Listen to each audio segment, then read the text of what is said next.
Good afternoon, everyone. Thank you for joining us for our joint committee hearing with the Committee on Energy, Economic Development, and Tourism, and our good friends from the Committee on Agriculture and Environment. It's 3 o'clock on this Valentine's February 14th in room 224. Just had to mention a few housekeeping announcements. This meeting, including audio and video of remote participants, is being streamed live on the YouTube. You will find links to viewing options for all Senate meetings on the live and on-demand video page of the legislature's website, so you can watch us all day, every day, free of charge. That's your government give back to all of you. In the unlikely event that we hit some technical turbulence and this hearing takes a terrible nosedive, the committee will reconvene to discuss any outstanding business. A public notice will be posted on the legislature's website. And for those of you who are participating remotely, all testifier audio will be muted and video disabled until shortly before it is your turn to testify. We have 4 bills on this joint agenda. First one is Senate Bill 3163 relating to the State Energy Office. On our testifiers list, we have Scott Glenn from the State Energy Office.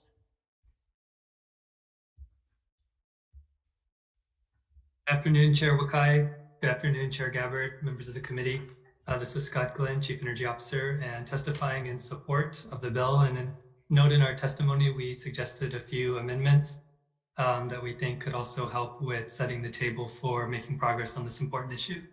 Thank you, Senator. Thank you. Welcome back, Scott.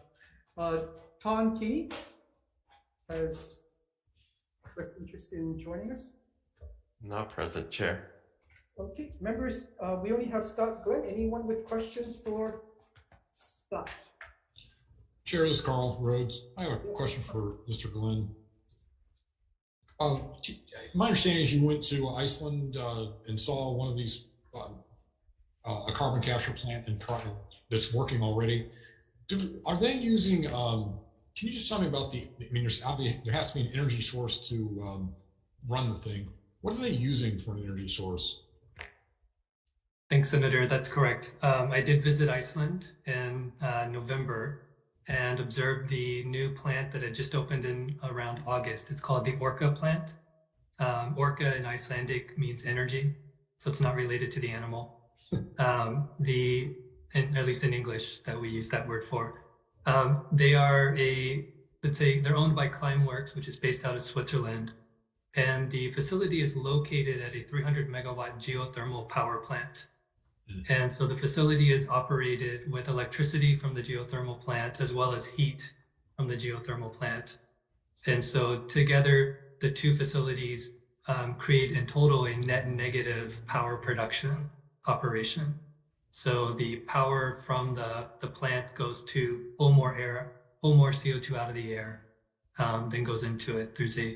If I can elaborate, Senator, there's actually a third component to this at that same site operated by CarbFix, which takes that CO2 from the air and from the operations of the plant and then sequesters it underground through carbon mineralization, taking that CO2, turning it into rock and locking it away forever. So they need I guess at this point, the technology is such that you need a continuous power source. It's not something that you could run during the day when the sun shines. It would run as long as there's power available for it. So if there's excess solar on the grid, for example, that could be a use for it. But it would need a dedicated power source to operate. I see. But you can't just sort of turn it on and off. If a cloud passes over and shuts the whole thing down, that doesn't work. It's unclear at this point. This is very new technology. The plant's only been operating for 5 months, 6 months at this point. But they're working on learning all those different kinds of lessons. In a way, Senator, I think your question is how dispatchable is it? Oh, okay. I didn't know there was a technical term for it. But yeah, that's the word we use for energy in general, to be able to increase or lower it based on how much you need it at a certain point in time. And in this case, I think it's unclear. So, Chairs, can I ask just one more question? Ask away. Okay, thanks. The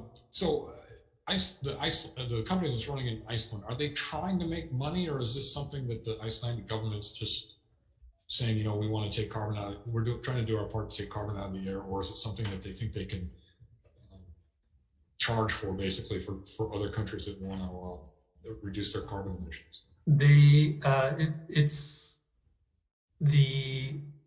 So to reframe it a little bit, so it's a private company demonstrating the technology in Iceland, and they are intending to be able to make money from doing this. Their current profit model is to sell carbon credits associated with the sequestered CO2 that they pull out of the air. I see. So, sorry. No, I just said I see. Yeah, Oh, and the kind of the potential customers that exist today are companies such as Microsoft, which have already achieved basically a net zero operations for their company, and they've now committed to sequestering their historical emissions. And one of the ways they're doing that is by purchasing carbon credits from this direct air capture power plant. The geology of Iceland, I guess, in some ways is quite similar to Hawaii's in that it's all volcanic. Do we have places that we can sequester it here safely without releasing it again accidentally? It's so Iceland is basalt, like Hawaii is, and our understanding on the sequestration side is that if you were to put CO2 underground, they do it as a liquid. It's not a gas, so it's not the same as what you might read in that's going on in Oklahoma or other parts of the continental U.S. where they're pushing CO2 gas underground. In this case, they're liquefying it and putting the liquid in ground, and then it's solidifying into rock. Okay, so that Which means is possible here. That means it's under pressure when they put it in? Correct. It's put in through a type of injection well. I got you. Okay, thank you. Thank you, chairs. Sure. Any further questions? Yes, Senator Revere. Thank you. Thank you for Scott Glenn, please.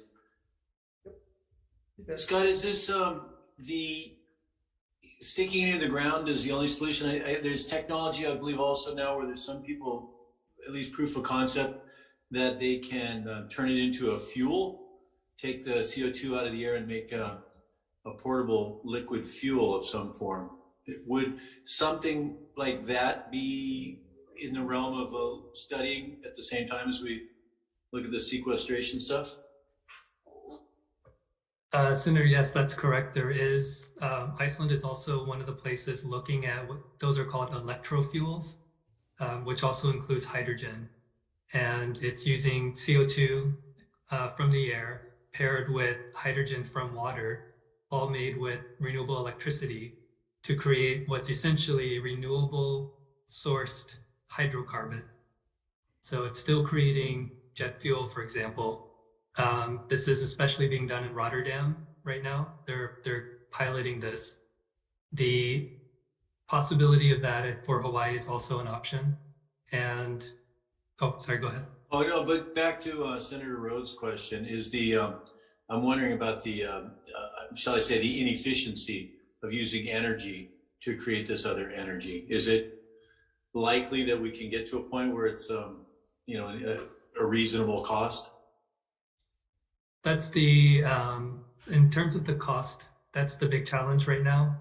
It is very expensive to do this. And the reason it's located in Iceland is because geothermal energy in Iceland is profoundly cheap in a way that's not anywhere in the United States. It's incredibly cheap. It's measured in parts per penny to like fractions of a penny for electricity and heat over there. Wow.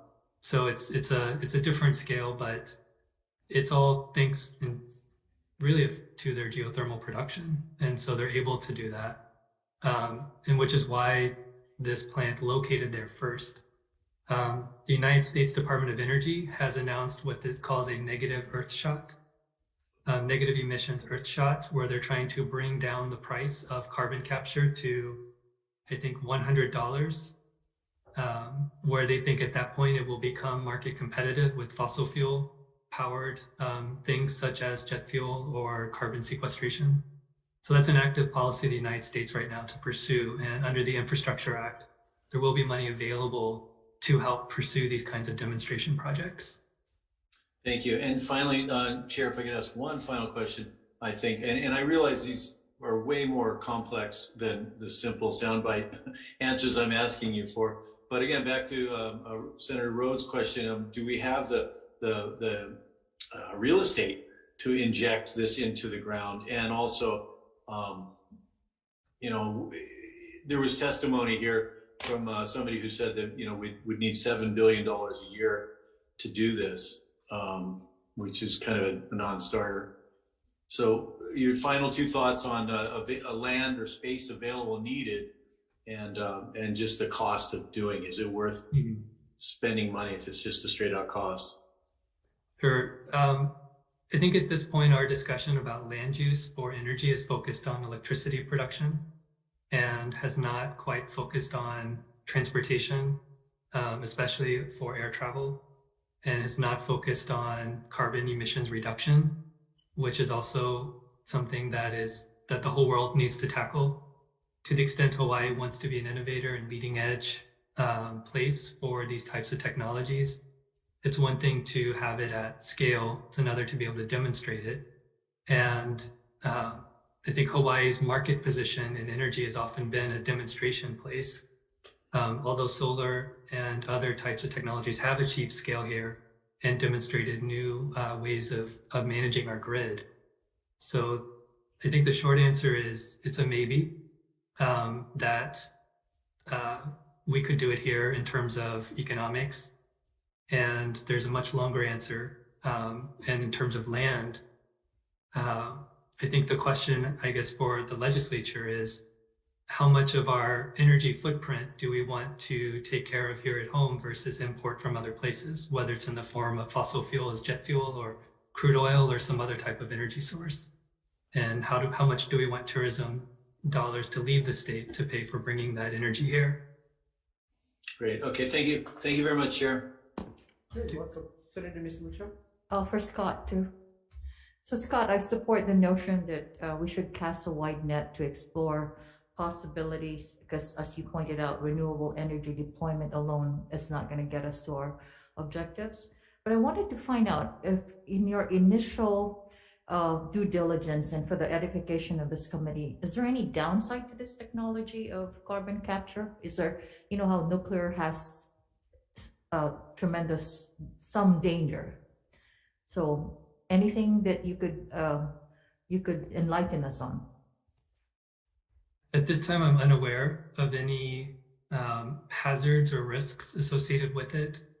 Right now, the example from Iceland is that it is using avoided emissions from the geothermal power plant. So it's taking the CO2 and the hydrogen sulfide, both of those gases, capturing them, putting them into a liquid, and then putting them back into the ground to lock them away as rock. And so in effect, it's actually mitigating potential hazard from another type of energy source. Okay, thank you. Thank you, Chair. Sure. Any further questions? I have just two follow-up questions for you, Scott. In your testimony, you said that you're going to require some additional funds to do this study. What's the cost and how many people are you going to need? Thank you, Senator. The question of doing the study, in terms of mapping out the strategy, we have a budget request for staff that I think if we're able to meet that budget request, would be able to take something like this on. In our testimony, we also suggested a strategy versus a specific plan for a specific plant, because we know there are several companies that are looking at things like Electro Fuels and carbon sequestration and carbon utilization here. And so what we'd like to do is be able to help map out what are all the steps that need to be put in place and be able to come back to you guys with some recommendations on legislative changes, such as what the initial draft of the bill considers. But to be able to look at this as a industry-wide type of thing that we can try to support versus taking on one particular plant. Okay, yeah. So I'm open to your first two suggested revisions, but the third one, the cost factor, is what I was asking about. So if you don't get the 4 staff, can you do this study? We probably need to ask for additional funds to contract support for it. Okay. So, You know, what I like about HNEI is they say yes to everything and do it for free. Do you mind if we have HNEI do the study instead of you? The advantage HNEI has is they have a spending ceiling on their barrel tax special fund, which is something that we don't have. So were we to have that, then we would be able to say yes to these things as well, much more directly. Absent it, then of course we have to defer to the legislature on the use of that special fund.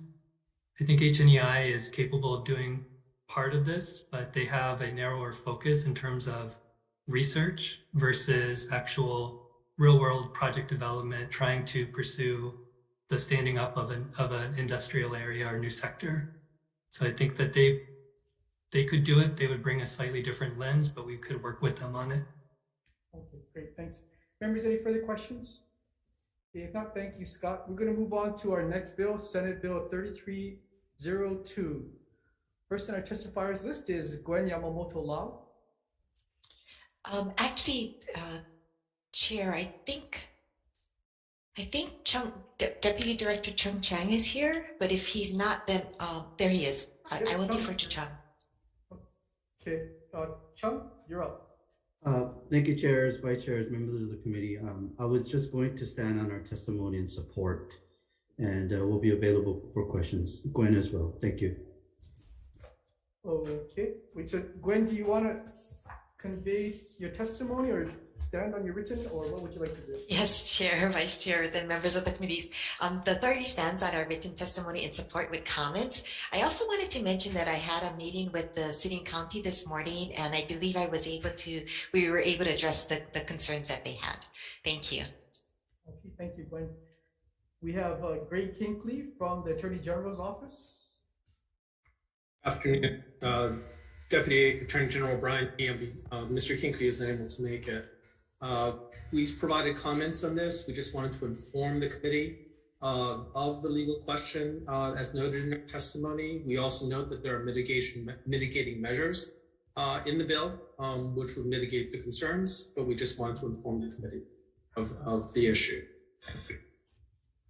Thank you, Mr. Yee. The Environmental Health Administration, anyone from that division? Okay, I don't have a name, sorry, members. Dean Nishina from DCCA.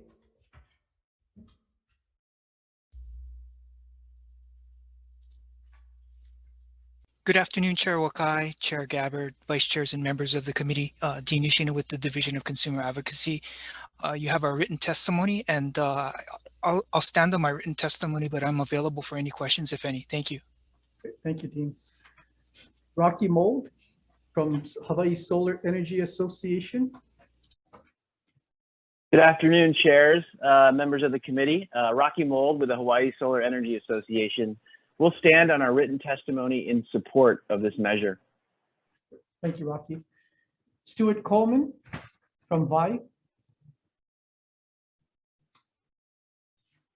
Stuart there? Not present, Chair. Okay, we're going to move on to Michael Yaki from Petros Pace Finance. Aloha, Senator Wakai, Senator Gabbard, members of the committee. My name is Michael Yaki.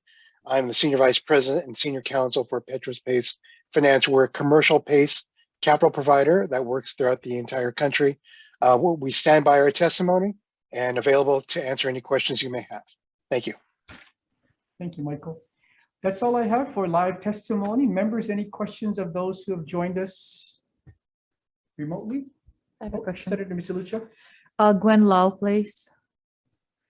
Yes.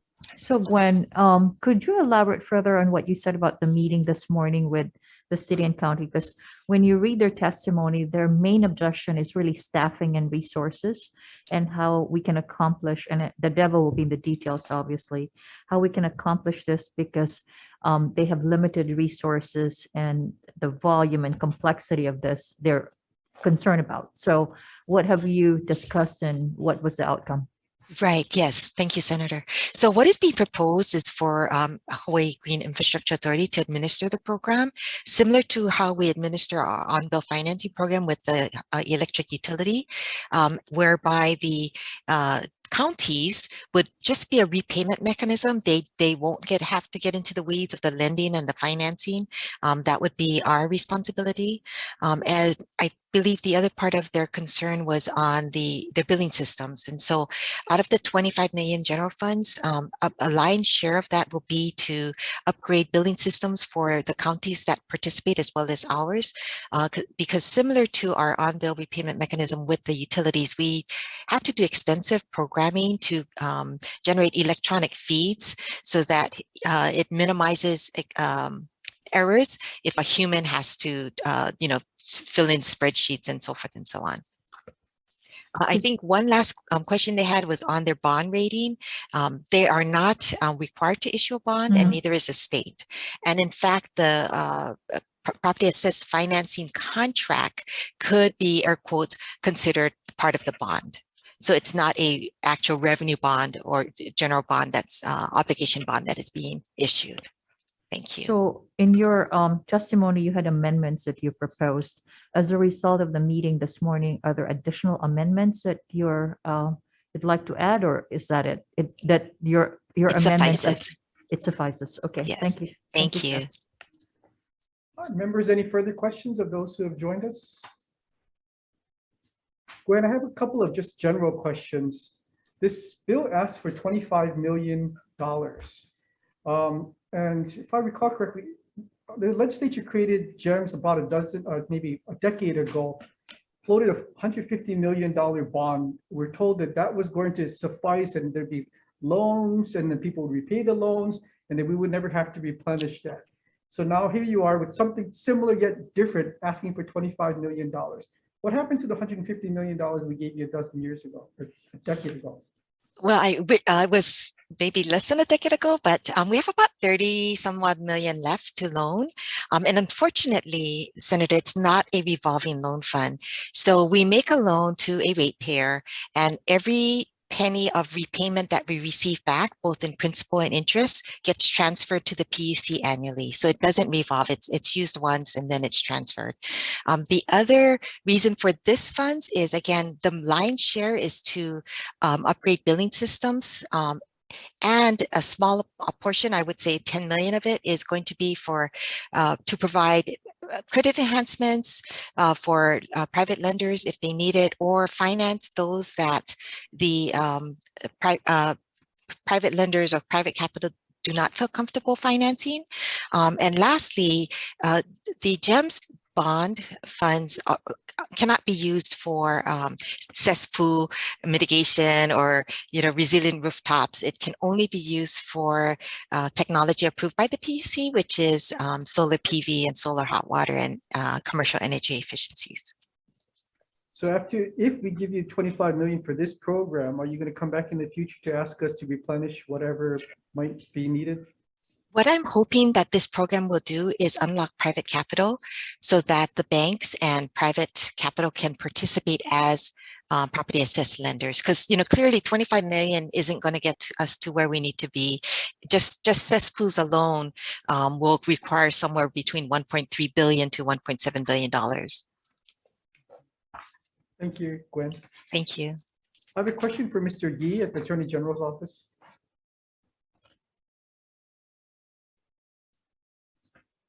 Mr. Yee, still with us? Yes. Yes. So I read your testimony, and I understand your concerns with regard to the conflict with the contracts clause.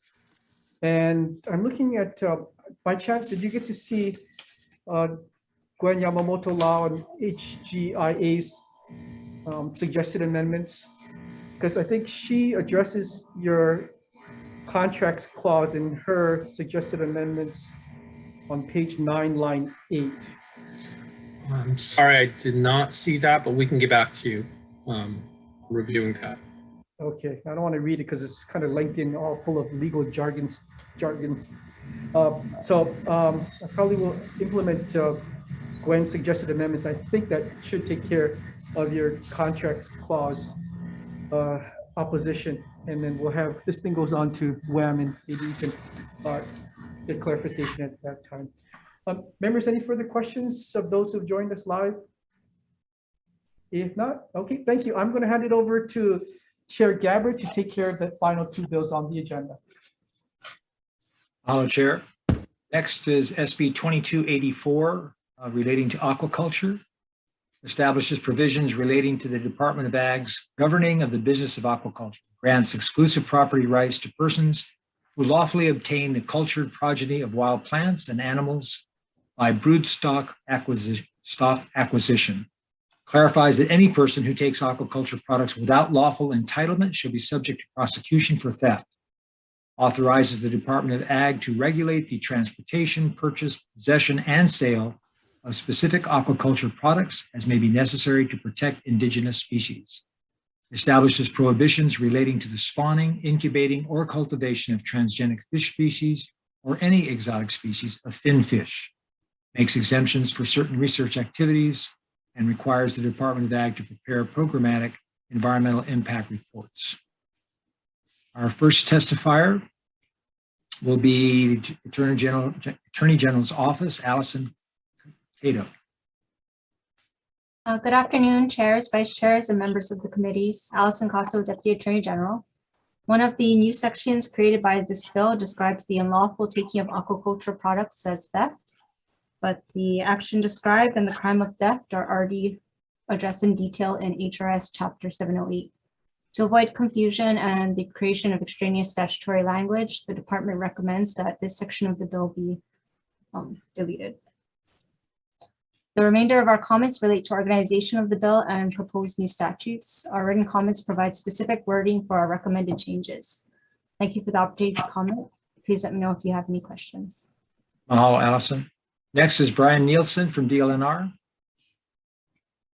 Aloha, Chair Gabbard, Chair Wakai, members of the committee. I'm Brian Nielsen, Administrator for Division of Aquatic Resources, representing DLNR on this bill, appreciating the intent and providing some comments for your consideration and available for questions. Thank you. Mahalo, Brian. Next is David Sakota, also from DLNR. He's not present. All right, next is Department of Agriculture. Aloha, chairs, vice chairs, and members of the committees. Felicia Mobukuro Geyser, chairperson, Hawaii Department of Agriculture.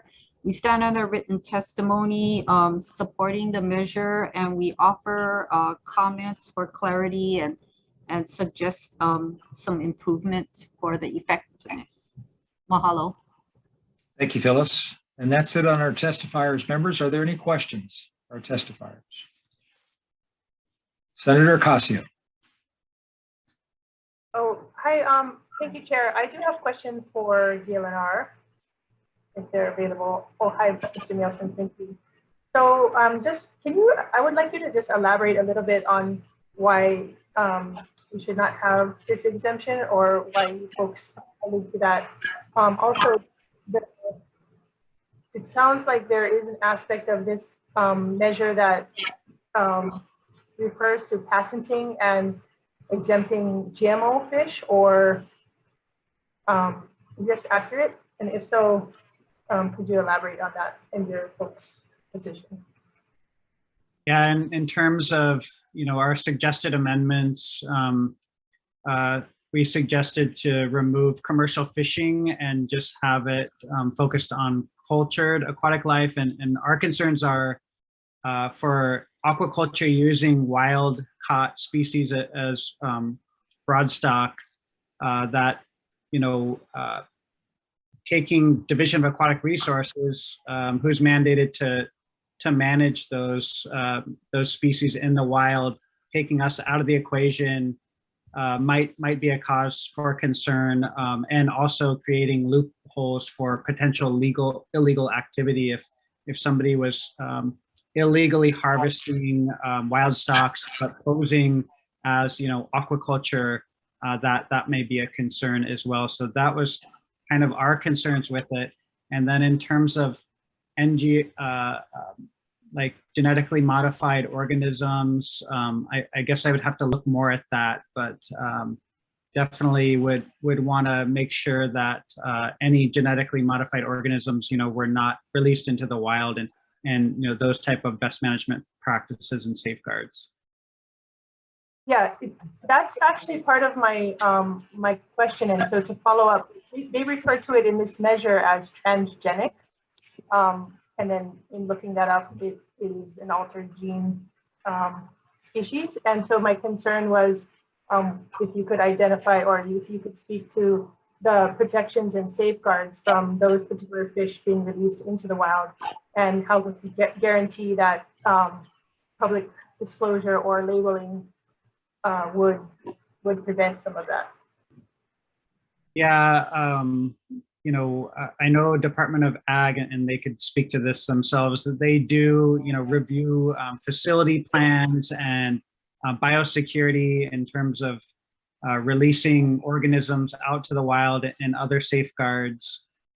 So something like a transgenic aquaculture species is definitely something that we'd like to see a risk assessment completed, and then also look at the facility, you know, biosecurity plan to make sure that, you know, it's got a security system is well away from any sort of outfalls that you know, transgenic species could enter the wild or something like that. So those are the types of things that we'd look at, and I'm sure Department of Ag looks at those as well. Chair, if it's okay, Department of Ag can address that, because my concern would be, of course, release of that, and just knowing that Department of Ag is often hard pressed with funds, et cetera, for biosecurity, and that we in general need greater amounts of biosecurity. And so if you could address that same question with respect to release into the wild, these transgenic prototypes. Mahalo for the question, Senator. I'd like to ask that you allow Jonathan Ho to enter and respond to what Mr. Nielsen referred to, what plant quarantine branch does when we issue permits and review biosecurity plans. Jonathan? Excuse me. Good afternoon, chairs and members of the committee. My name is Jonathan Ho. I am the Inspection and Compliance Section Chief for the Plant Quarantine Branch. Yeah, so to, I guess, elaborate a little further, I guess, with regards to transgenic fish. I think from a general standpoint, the importation of a non-domestic animal, which would include fish, requires a permit and with conditions approved by the Board of Agriculture. That particular, the conditions are established based off of the species and the particular use. So depending on the actual species, the use, and so with regards to use, you have location, biosecurity measures, things like that. The individual request is reviewed by basically three sets of folks. You have advisory subcommittee, which are basically technical experts that are looking at the request and the provided information to, obviously to mitigate things such as release. You will have then the advisory committee on plants and animals, and then also the Board of Agriculture, which would ultimately approve or disapprove that particular request.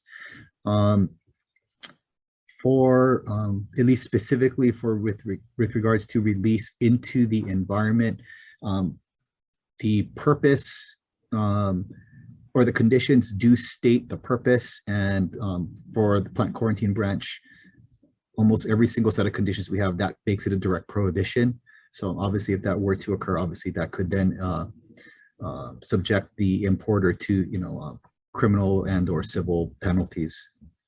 Hope that answers the question, Senator. It's great details, and that was wonderful, but I'm wondering, how does the protections get addressed in this particular measure? Like the needed protections for making sure that those aren't released. So one of the things that we would do is, so for example, for the particular site, you would conduct an actual site inspection for those particular organisms to make sure that, for, and again, depending on what they're doing, managing where the water outfall is, managing how they deal with things like effluent, What are their biosecurity practices for access, entry? How do they manage the individual organisms? Are they breeding them? Are they displaying them? I mean, it's very. I have a more specific a question around that. Then, does Department of Ag have the resources to do what you're talking about with respect to these potential species? So prior to the issuance of a permit, we do conduct a site inspection prior to the issuance, and then the applicants are subjected to post-entry inspections after the fact.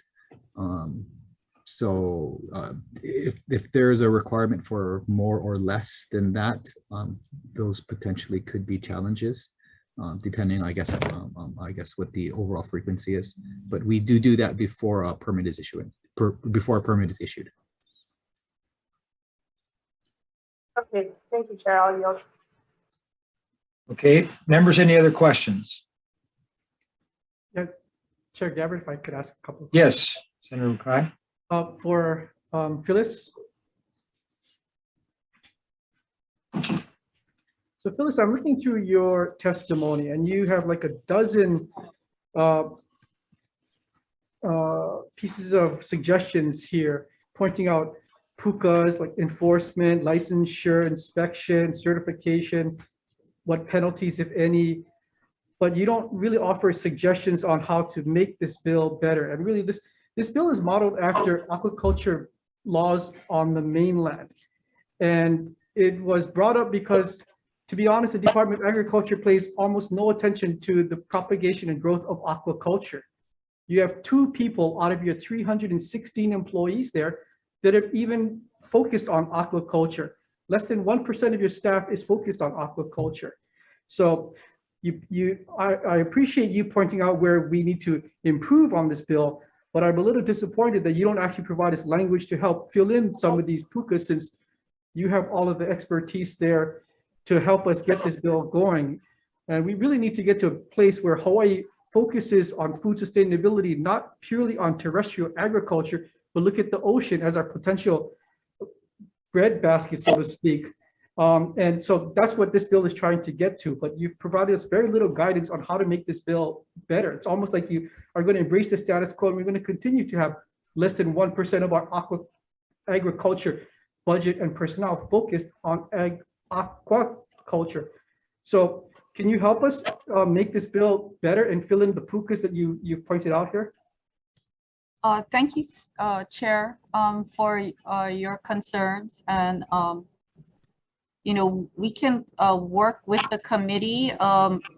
We did have both input, not only from the plant quarantines expertise, but also the aquaculture section, and this testimony was a contribution from both sides. You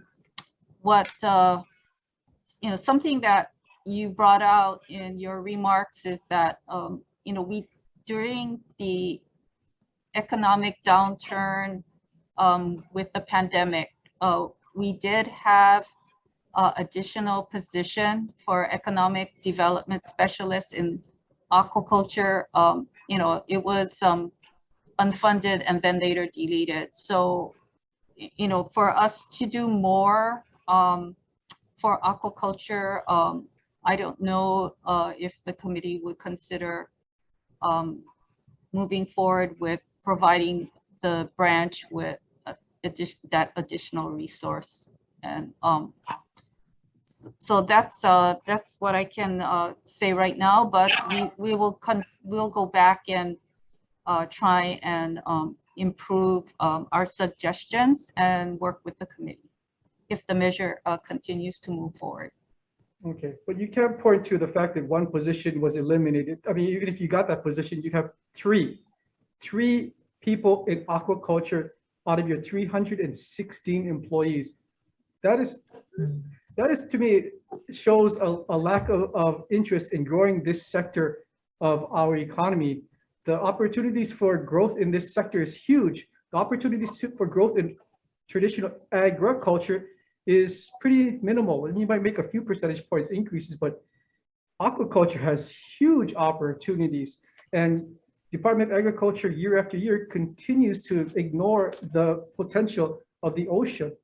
I know this bill is still very rough, but I hope if this bill moves along that you will see it fit that this is something that your department should pay attention to and really help us frame the right way to go about doing things. I agree with what Senator Casio says about transgenic fish, and maybe that's not something we want to jump into right here. Maybe we take some of that language out, but I mean, at least that was helpful in telling us how to make this better. Your testimony really wasn't really helpful other than pointing out all the pukas in the legislation.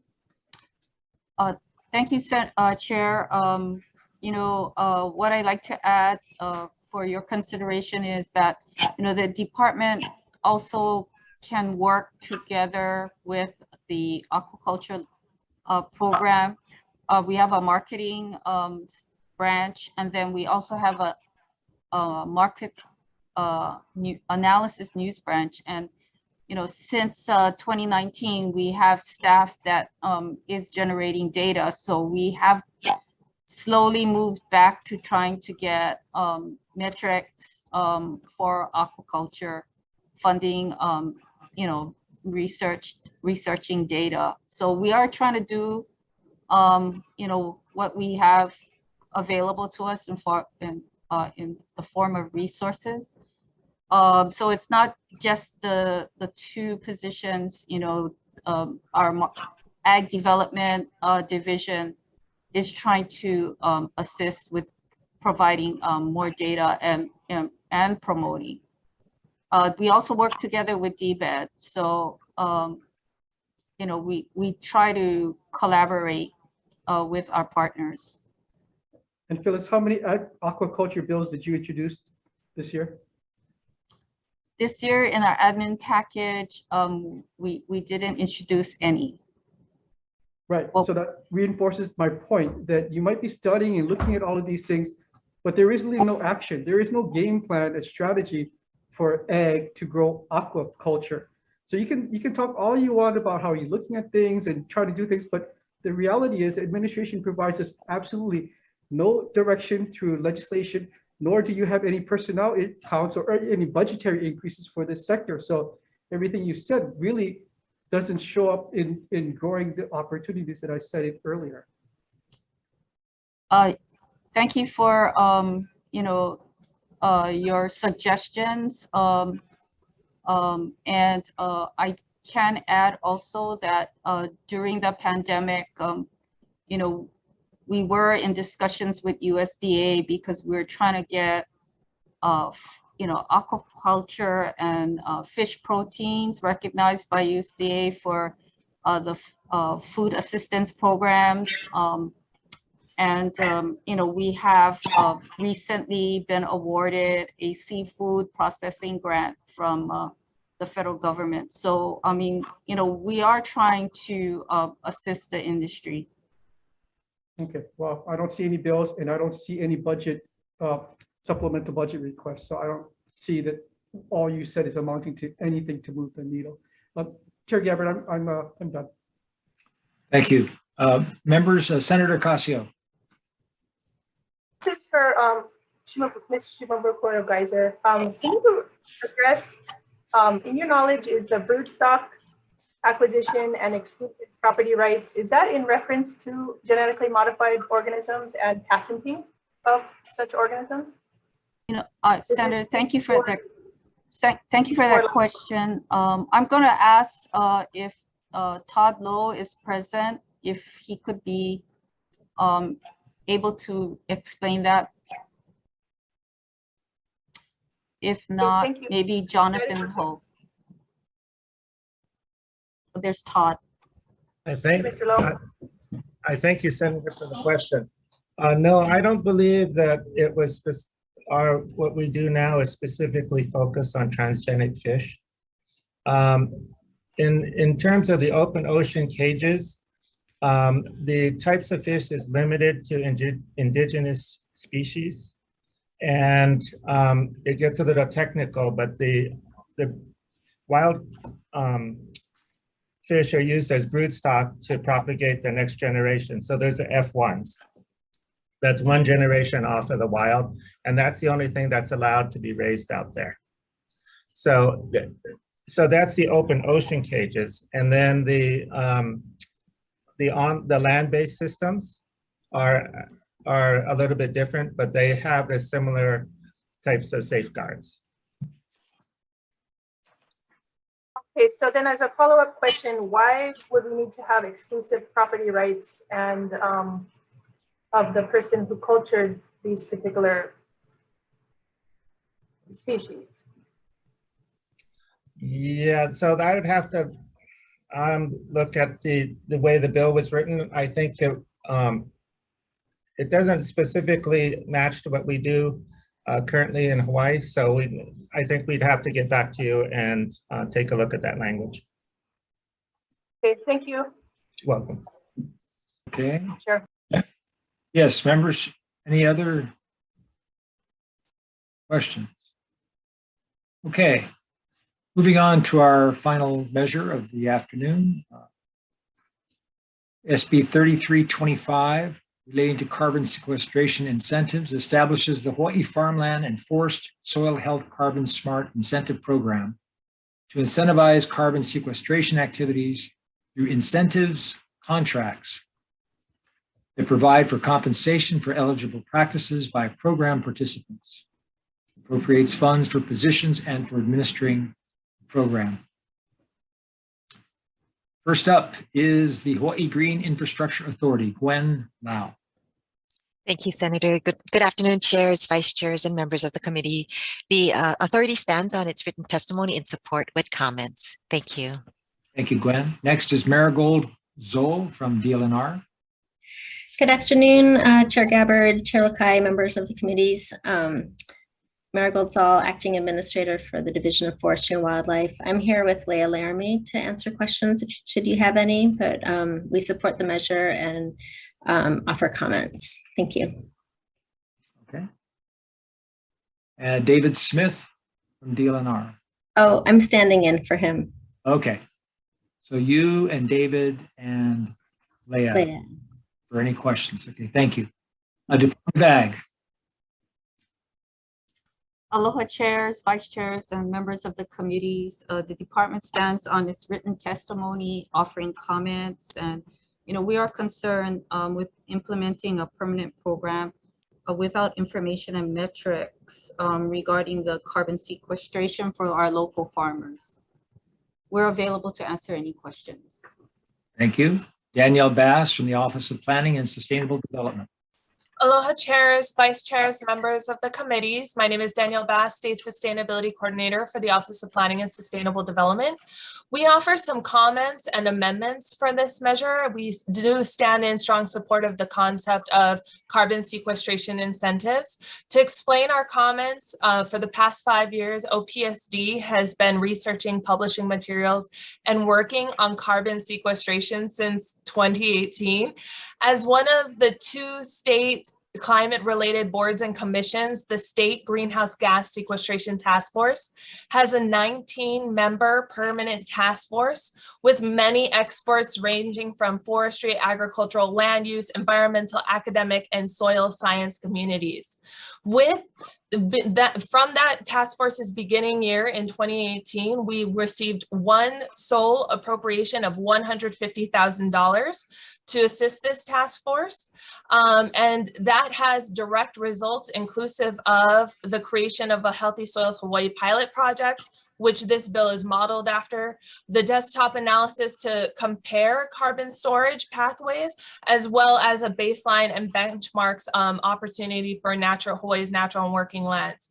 In addition to all of that, the Office of Planning and Sustainable Development also published the Carbon Offset Feasibility Report, which suggests the establishment of sequestration incentive program such as this bill. So we think that we have a long and strong record over the last 5 5 years in terms of carbon sequestration, despite the funding challenges and lack of staff support to administer this task force. The amendments we'd like the committees to consider is that as an effort to reduce the duplication of roles and responsibilities between our agency and boards and commissions, we suggest that the reviewing committee, as proposed on page 7 of this bill, be conducted by the State Greenhouse Gas Sequestration Task Force.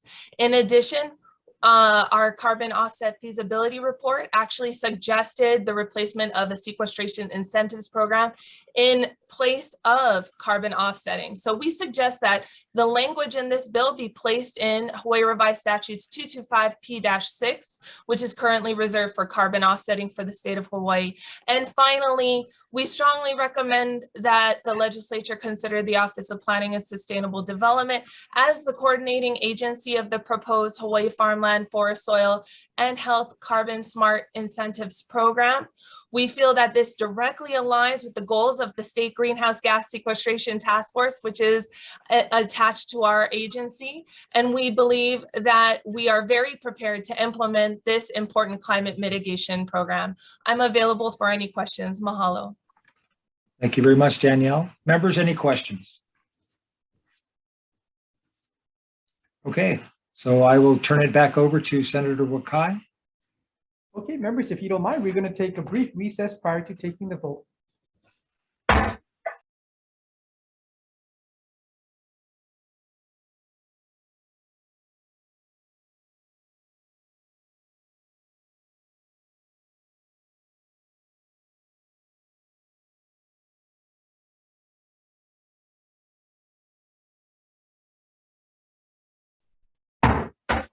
Thank you for your patience. We're reconvening the Joint Committee on Energy, Economic Development, and Tourism, and our friends from the Committee on Agriculture and Environment. About to take the vote for our 3 o'clock agenda.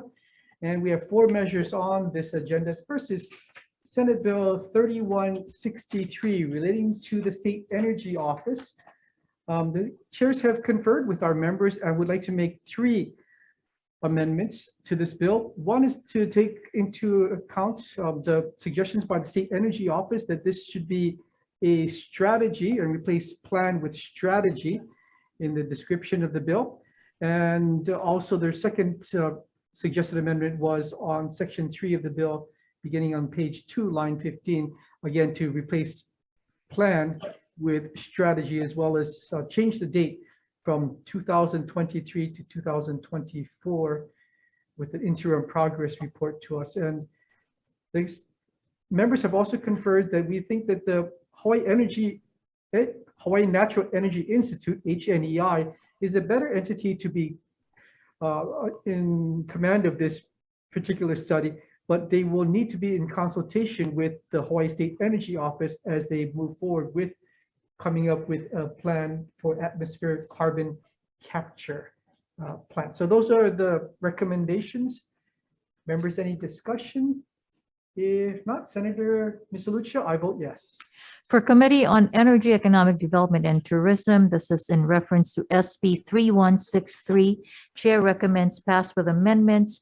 Chair votes aye. Vice Chair Misalucha votes aye. Senator Lee is excused. Senator Riviere. Aye. Senator Favela. Aye. Chair, your recommendation's adopted. Thank you. Same recommendation for AEN. Any discussion?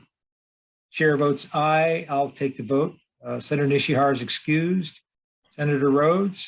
Aye. Senator Ocasio. Aye. Senator Favela. Aye. Thank you, members. Okay. Everyone, the next bill is Senate Bill 3302 relating to green infrastructure. This is to create a $25 million loan program to do a lot of good things for the people of the state. I'd like to make a number of substantive amendments to the measure, take into account all of the Hawaii Green Infrastructure Authority's recommendations. There are 6 pages of them, a lot of it to clarify the process of outlined in the bill. Also take into account the Department of Health's recommendations to include and really clarify the cesspool part of this bill that allows for the Department of Health to be the approving entity for any funds going to improving our wastewater systems as well as cesspools. Take into account DCCA's recommendation, which was to clearly draw the line and have a kind of dividing wall between this environmental and economic development revolving fund and what we traditionally know GEMS to have been doing with the energy market securitization bonds, to make sure that that there is no kind of commingling. So we are going to allow for DCCA's clarifying language. Want to also make sure that the PUC doesn't have oversight over cesspools. They have enough problems to deal with. So I'll make sure that that oversight is not onto this environment economic development revolving fund. Also take into account BNF's and the county's recommendation to change the effective date from July 1st, 2022 to July 1st, 2024, as well as technical non-substantive amendments. Those are the suggested amendments for Senate Bill 3302. Members, any discussion? Yeah, Chair. Yes, Senator Fabella.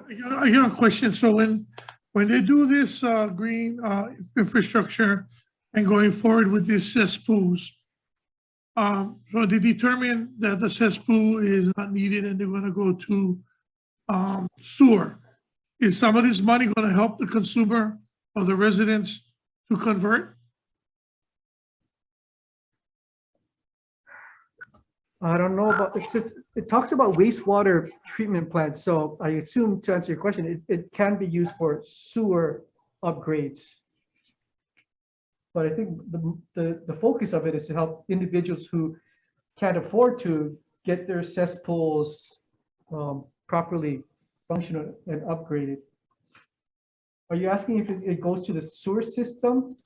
Oh, the reason why I'm bringing this up because in the last, when I was neighborhood board chair, they tried to do the rest of Eva Beach, who's on a cesspool system, telling them they get a certain time limit to go into the sewer system. And all these people that in my community is aging. They don't have that kind of money to transfer from cesspool to sewer.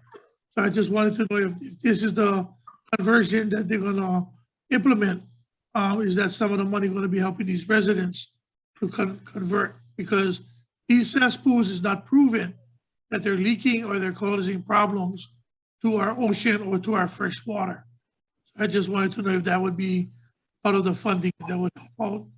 Yeah, I'm looking on page 16, and it clearly outlines that some of the funds can be used to connect a cesspool to a sewer system. So I think it addresses some of the concerns you have, Senator Fabella.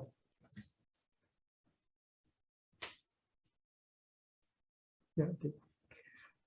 Okay. Any further comments or discussion? If not, Senator Misalucha, I vote yes on Senate Bill 3302 with amendments. Chair votes aye for SB 3302 on Committee on Energy, Economic Development and Tourism. For all members present, except for the excuse of Senator Lee, are there any objections? Any reservations?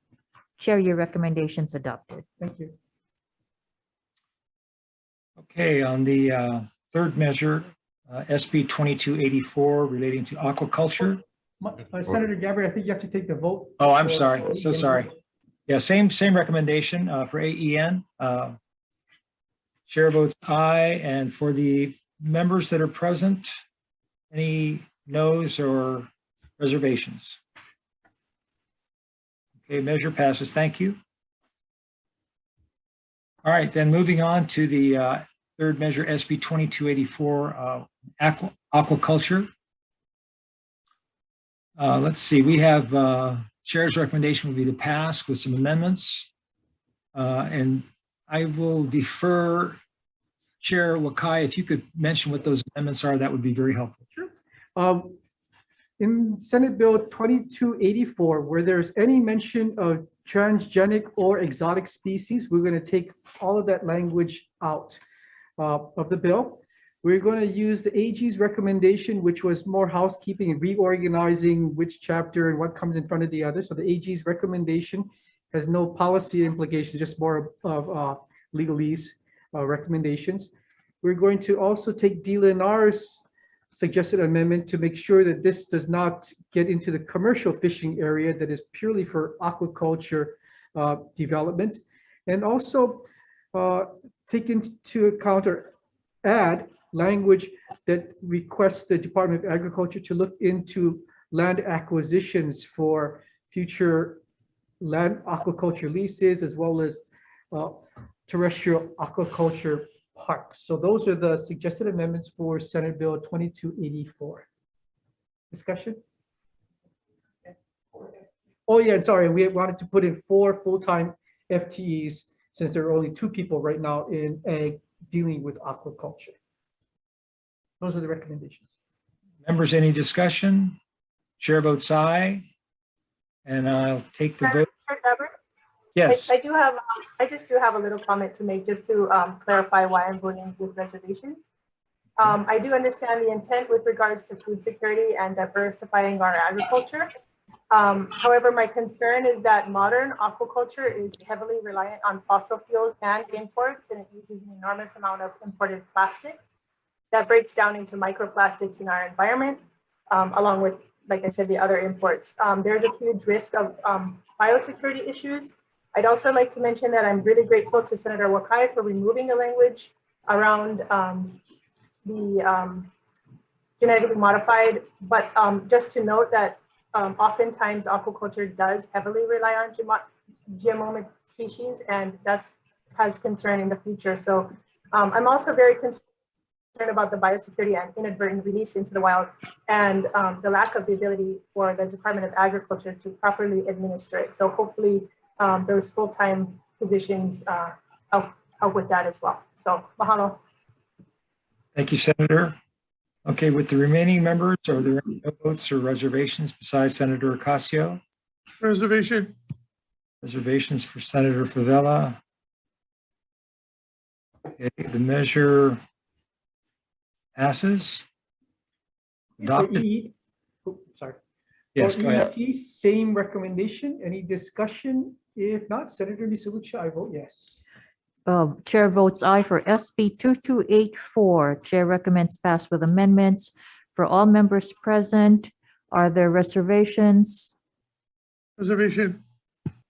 Reservations for Senator Favela, noting the excuse of Senator Lee being excused. Chair, your recommendations adopted. Thank you. Okay, and moving on to the final measure, Senate Bill 3325 relating to carbon sequestration incentives. I'd like to incorporate the testimony, the amendments that were made by the Office of Planning and Sustainable Development. Yeah, any concerns? Senator, okay, hearing none. I'll go ahead and take the vote on this one. Chair votes aye. Senator Nishihara's excused. Any no votes or reservations from the other members? Thank you, members. For EET, same recommendation. Any discussion? If not, Senator Misalucha, I vote yes. For SB 3325, Chair recommends pass with amendments. Yes. And Chair votes aye. For the remaining members, with the exception of Senator Lee, who's excused, are there any reservations? Any objections? Chair, your recommendations adopted. Fantastic. This joint committee is now in recess. Adjourned, sorry, adjourned.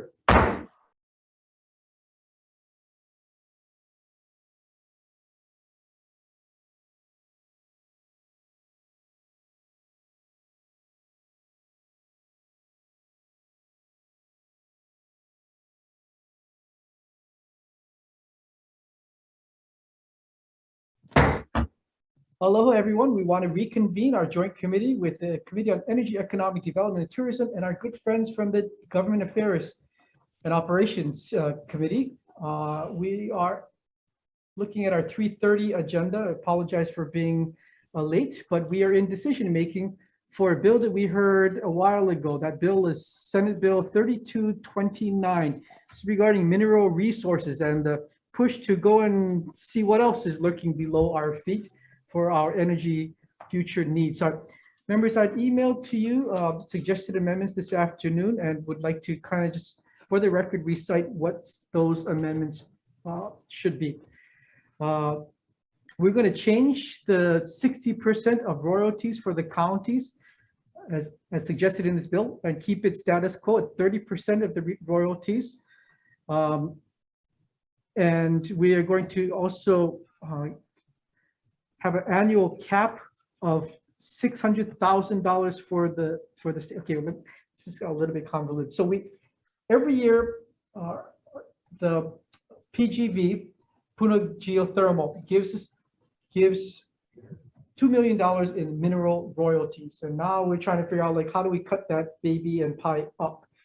Well, I don't. I want to keep it that way so all of the three entities that feed on this $2 million will keep their fair share, so that the state will get, DLNR will get 50%, OHA gets 20%, and the counties will get their percentage of their 30%. But we're going to cap whatever they had at the 2019 level as it was. So the state will continue to get up to $600,000. The counties will get up to $600,000. The state and DLNR will continue to get 50%, which amounts to $1 million as their cap. And then the counties will get $400,000 for their share.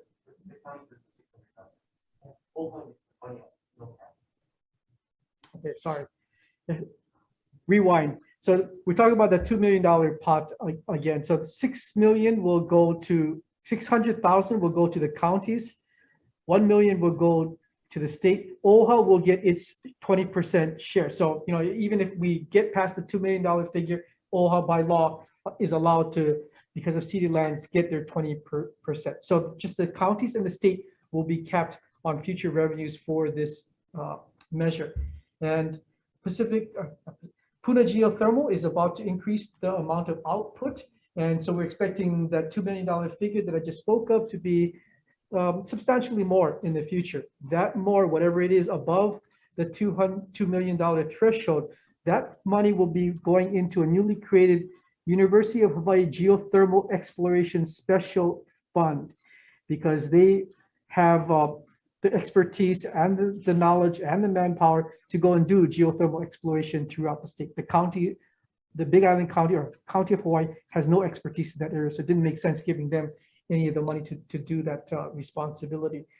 And so that all of the excess royalties above $2 million minus OHA's 20% will go to the University of Hawaii Geothermal Exploration Special Fund. And we will require annual reports from DLNR, Hawaii County, and the UH on how they use their share of their royalties. And we're going to have a defective date of July 1st, 2050. So, Chair, one question on me. Sure. Why aren't we including OHA? Because they're getting monies from PGV. Could we have a report also on how OHA uses the money too? Is there any reason why we're not including OHA? Because OHA doesn't really look at geothermal exploration. So if they put it into their funds to go do whatever OHA does, I don't think we can have an expectation that their portion of this money is going to be accounted for in geothermal exploration. So they don't have to use it even if they're collecting the money from PGV. Yeah, I mean, PGV.